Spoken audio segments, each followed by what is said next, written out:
안녕하십니까, 이두찬의 머니가 머니입니다. 반갑습니다. 오늘은 소비자의 8대 권리라는 주제로 이야기를 한번 나눠보려고 하는데요. 우리는 자본주의 사회에서 소비자 그리고 생산자 이렇게 크게 두 부류로 나눌 수 있습니다. 일을 해서 돈을 벌 때는 생산자가 되고, 또 퇴근을 해서 소비 생활을 한다든지 돈을 쓸 때는 소비자의 역할을 하게 됩니다. 소비자는 어떻게 보면 생산자보다 조금은 약자의 위치에 놓여 있기 쉽습니다. 과거에는 늘 그랬죠. 지금은 세상이 바뀌다 보니까 소비자가 어떻게 보면 더 강한 힘을 발휘하기도 하는데요. 소비자의 8대 권리는 과거에는 소비자가 약자니까 조금 보호를 해줘야 된다, 보호가 필요하다, 그런 의미에서 만들었습니다. 소비자의 8대 권리 중 첫 번째, 가장 중요한 거죠. 안전할 권리가 있습니다. 여기 제 앞에 비타 500 여러분들 많이 드시는 음료수가 하나 놓여 있는데요. 이 비타 500을 통해서 예를 좀 들어보도록 하겠습니다. 이 안전할 권리, 우리가 이런 식품이나 제품 그리고 여러 가지 물건, 이런 서비스를 이용함에 있어서 안전해야겠죠. 그럼 이게 과연 안전할지 안전하지 않을지 우리는 잘 알기가 힘듭니다.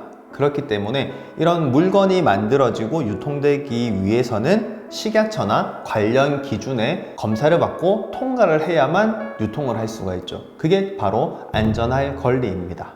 그리고 안전하기 위해서는 또 표시가 있어야겠죠. 여기 보면은 뭐가 들어갔는지, 비타민이 들어가고 구연산이 들어가고 그리고 소금도 들어가고 뭐 여러 가지 들어가는 게 많아요. 이런 것도 소비자한테 표시를 해야겠죠.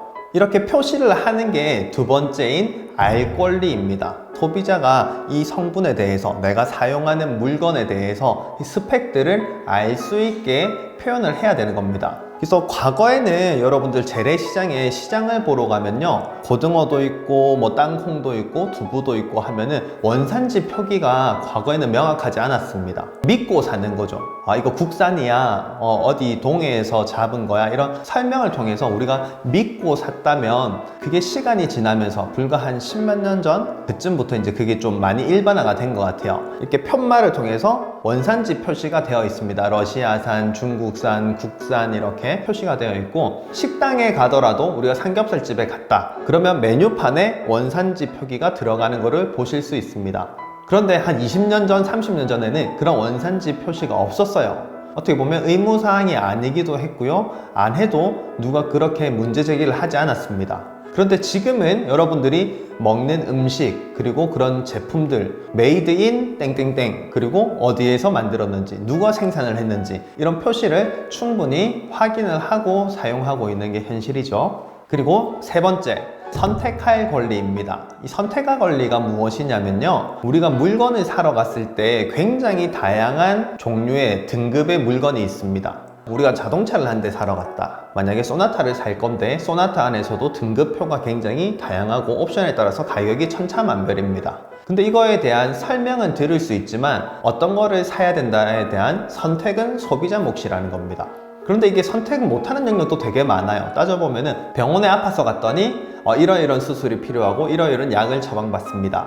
근데 우리가 선택할 수 있음에도 불구하고 의학이나 금융 쪽에는 소비자가 굉장히 약자입니다. 그러다 보니까 거의 우리가 선택을 하기보다는 그냥 동의를 하는 거죠. 알겠습니다, 이렇게 할게요 하면서 설명을 거의 보지 않습니다. 엄청나게 많은 보험 약관이나 의료에 대한 약관, 설명, 그런 약관 되게 많죠. 그리고 특히 은행에 가서도 상품 가입할 때 서류 되게 많습니다, 사인하는 거. 근데 우리 읽어보지 않죠. 읽어보지 않고 그냥 생산자에게 그 권한을 거의 위임해버립니다. 그리고 밑에다가 이름, 석자 쓰고 사인을 하게 되는 거죠. 그렇지만 선택은 누가 했다? 소비자가 한 겁니다. 그래서 앞으로는 어떤 계약을 할 때 너무 서두르지 말고 그런 거에 대해서 좀 꼼꼼히 살펴보고 파악을 한 다음에 거래를 하는 게 중요합니다. 네 번째, 의사를 반영할 권리. 의사를 반영할 권리, 이건 뭐냐면요, 우리가 이런 만들어진 제품을 살 때는 필요한 정보를 보고 어떤 성분이 들어갔네? 그러면 내가 보고 마음에 들면 선택하면 됩니다. 근데 서비스 같은 경우는 의사를 표현해야 되는 경우가 굉장히 많습니다. 여성분들 같은 경우에 네일샵을 가면은 어떻게 바를까요? 얼만큼 바를까요? 두께는 어떻게 할까요? 색깔의 정도는 어떻게 할까요? 다 고르잖아요. 미용실을 가도 마찬가지죠. 머리를 어느 정도 길이로 자를 것인지, 염색은 어떻게 할 것인지, 그리고 어느 수준까지만 내가 이 시술을 할 것인지를 정해야 됩니다. 그런 거에 있어서 정확하게 의사를 표현하고 내가 원하는 방향으로 서비스를 맞춰서 받아야겠죠. 의사를 충분히 소비자로서 이야기를 해야 내가 원하는 상태의 물건과 서비스를 받을 수 있다는 겁니다. 주저하지 마시고 소비자로서 의사를 반영한 권리가 있기 때문에 이야기하시면 되는 겁니다. 그리고 다섯 번째 권리, 다섯 번째는 보상을 받을 권리입니다. 우리가 물건을 사고 이게 뭔가 이상했어요.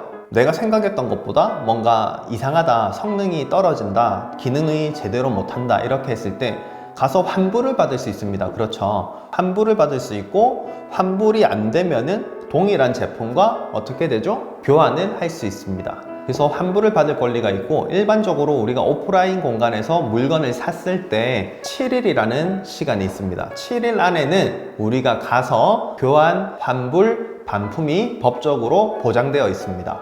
그런데 오프라인 공간이 아닌 컴퓨터로 우리가 요즘 물건 많이 사잖아요. 쿠팡이나 네이버에서 물건을 사고 한 3, 4일 뒤에 택배를 받았습니다. 그리고 까먹고 또 3, 4일 뒤에 물건을 열어봤더니 내가 초록색으로 분명히 시킨 것 같은데 노란색이 택배로 왔어요. 그런데 벌써 7일이 경과됐습니다. 그러면 교환, 반품, 환불이 가능할까요? 불가능할까요? 온라인에서 거래하는 경우에는 기간이 더 깁니다. 14일 동안 교환, 반품, 환불이 법적으로 가능하기 때문에 쉽게 다 해결할 수 있습니다.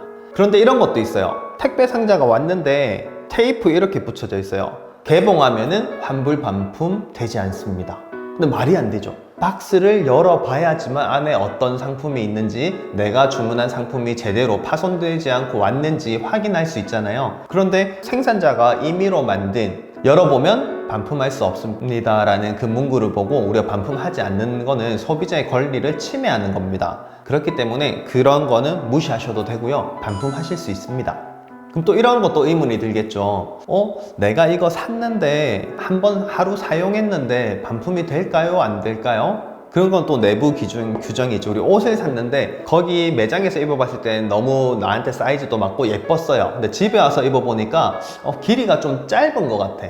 근데 이거를 택을 다 제거하면 대부분 환불 안 해줍니다. 근데 택을 제거하지 않았다면 한 2, 3일 뒤에 찾아가면 대부분 환불이 되죠. 그래서 그런 간단한 규정만 몇 가지 지키면 교환, 반품, 환불이 다 가능하고요. 요즘에는 식품 같은 경우에도 오는 사이에, 배송되는 사이에 흔들리거나 뭐 이렇게 파손이 되거나 손상이 발생해서 교환, 반품, 환불이 되는 경우가 되게 많습니다.